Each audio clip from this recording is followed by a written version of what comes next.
Good morning, everybody. So it's Wednesday, the 28th of April, and it's just about 1 week before the big elections in London and Hartlepool and around the country, also Wales and Scotland. A Heritage Party is standing in London, where I'm standing for London Mayor and the Assembly, and we got a fantastic candidate, Claire Martin, in the Hartlepool by-election. So if you live there, please do vote for Claire as well.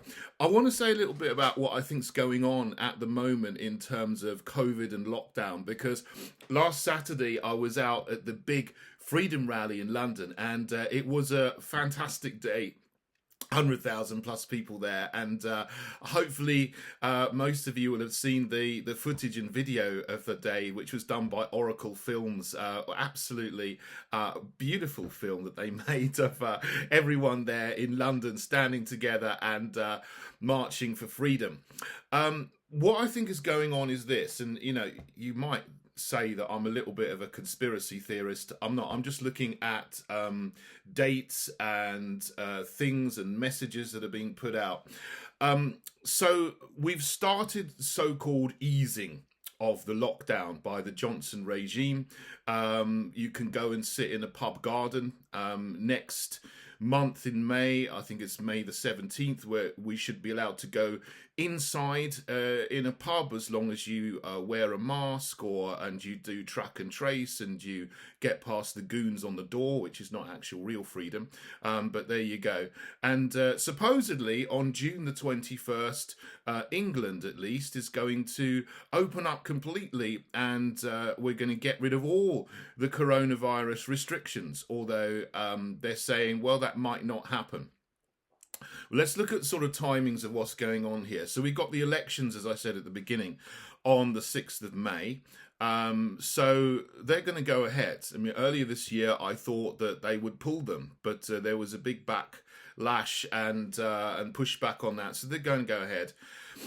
There is this G7 summit happening in Cornwall on 11th to the 13th of June, just a week before we're supposedly going to go back to normal. But already there's messages being put out about possibly going into a third lockdown. There was some modelling which was leaked suggesting that there would be a third wave in July, August, September. You've got the mainstream media now talking up, propagandizing an Indian variant and so on. It's all a lot of rubbish, I think. They're saying here, India's got 300,000 cases of COVID every day. That's not true. There may be 300,000 positive PCR tests today, but that's not the same as someone having COVID, which is very general symptoms anyway. COVID is supposedly you have a headache or a continuous cough, or you lose your sense of taste and smell. Those are the symptoms they say are indicative of COVID. They could be other things like flu, for example, and wherever there's been an upturn in this new COVID disease that everyone's talking about, flu has miraculously disappeared. So, draw your own conclusions about that. But what the mainstream media are doing is now saying, yeah, India is in dire straits. Look at this. 2,000 people a day are dying of COVID. That sounds quite scary, but actually 40,000 people die every day in India on average anyway, because it's a huge country of over 1 billion people. And so look at total mortality. When you look at the statistics, unless you look at total mortality and see if total mortality goes up, doubles or triples or something, okay, yes, there is something going on. But if total mortality isn't going up, which to all my knowledge it isn't in India, then there isn't really a big spike or pandemic. The other issue, of course, is that they've just rolled out the vaccines, so-called vaccines, which are actually experimental genetic technology, and we don't know the long-term effects of those because they're still in clinical trials. So everybody who's taking a vaccine, COVID vaccine, experimental mRNA, is actually a guinea pig. I'm not taking one of these COVID vaccines myself. But I'm digressing massively from my point, which was that the other thing that's happening in the UK, as well as the mainstream media promoting this Indian variant narrative, and then there's the G7 summit, they're also now employing COVID marshals on contracts from July the 1st to the end of January 22, with a possibility of extending that for another year. What could possibly be the point of employing hundreds, thousands of COVID marshals around the country if the pandemic has finished? As actually even the mainstream media are saying now in the UK, it's over. There are no more COVID deaths, or very few COVID deaths, even on the basis of the government's own dodgy figures. What could possibly be the point of that? So it looks very much to me as though the government and or the other powers that be are looking to create or fabricate a third wave from after the G7 summit in mid-June, and just at the time where we're supposedly going to go back to normal on June the 21st, they're starting to say we're going to have thousands of COVID marshals employed from July the 1st, a couple of weeks after that. So that looks to be, sadly to me, what they're planning next. We just get our freedom back, or we get to the point where we're going to get our freedom back. Not that the government, should be in charge of our freedom. These are our fundamental freedoms, which they do not have any right to take away. But this is how they think, and sadly, I fall into the trap of using their kind of language sometimes. I need to be careful not to do that. But that looks what they're going to do. They say, well, give our freedom back if you like, and then take it away again. Freedom is ours. It's our fundamental freedoms. It comes from being a human being. The government does not have the right to give or take away freedoms. They are ours.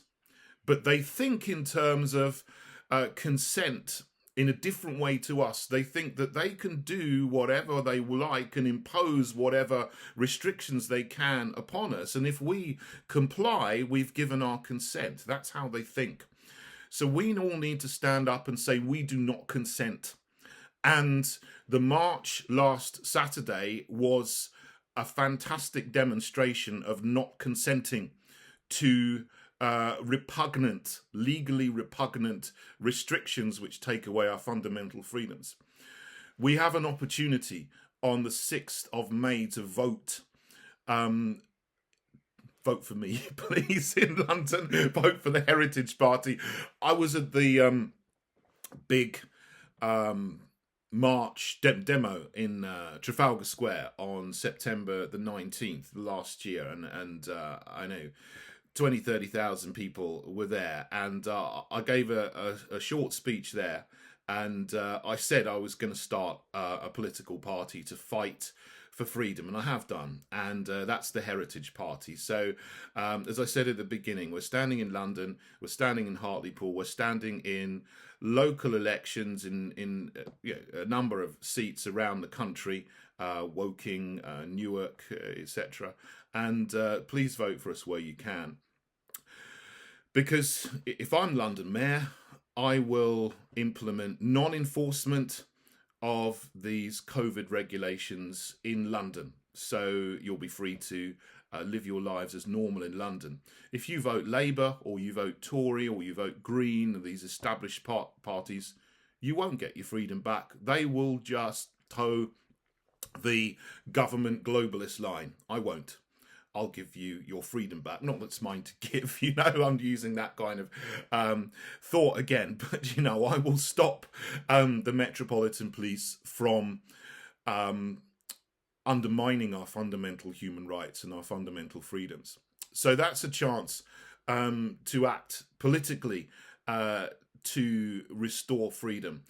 And going on from there, you be wise, look at what noises are coming from the government to the mainstream media. I hate to actually watch mainstream media because it's just a complete stream of nonsense, and that's me being polite.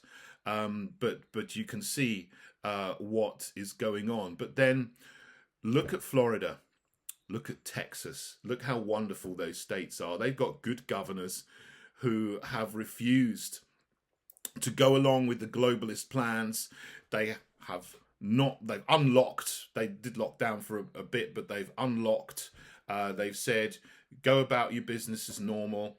I think Texas has even passed a bill saying, making forced vaccinations illegal. How wonderful is that? God bless Texas. God bless Florida. And I really hope that we will have the same thing in England, and also Scotland, Wales, Northern Ireland have got their own sort of semi-autonomous governments as well.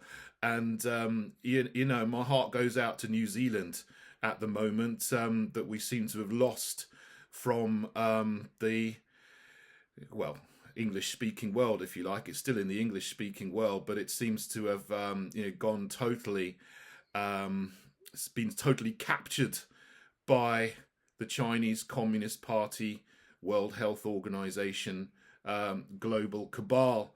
My heart goes out to you in New Zealand if you're there, and the things that your terrible regime is doing with this no jab, no job policy that seems to have now explicitly come in. And, if a year ago you'd said this was going to happen, you'd been condemned as a crazy conspiracy theorist. But here it is happening. And you've got a whole country there that has gone down into, descended into medical fascism. And, my heart goes out to Israel as well. It should be,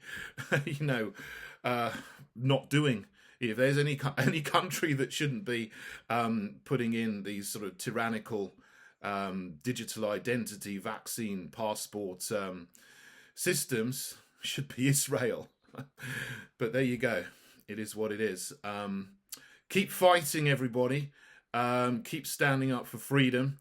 I will. I'm going to be rushed off my feet the next week going out campaigning for the London elections. I'll be in Croydon later today. So if you watch this this morning, come and see me. I'll be in Croydon sort of from about 11 till 2 today in Surrey Street Market, and I'll be out and about in other places over the next few days. Okay, so stay strong, everybody. Keep smiling. Keep showing your beautiful faces. Keep hugging each other, shaking each other's hands, and speaking out the truth. Okay, and hopefully we can make a change and take back our freedom.